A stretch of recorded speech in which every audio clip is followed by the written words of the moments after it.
ইট ভাঙার কাজ করতে গিয়ে মনের বন্ধনে বাধা পড়েন আকলিমা ও আব্দুর রহিম। তারপর তারা বিয়ে করেন।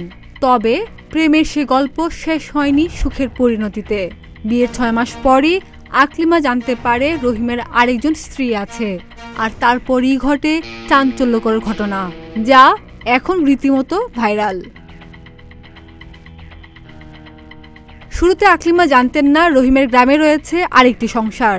6 মাস পর রহিম গ্রামের বাড়িতে ফিরে যাওয়ার পর বন্ধ করে দেন আকলিমার সঙ্গে সব যোগাযোগ। এতে ক্ষুব্ধ হন আকলিমা। খোঁজখবর নিয়ে জানতে পারেন তার আরেক স্ত্রীর কথা।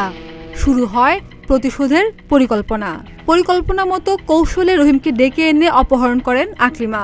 অপহরণের পর রহিমকে আটকে রেখে অত্যাচার করেন।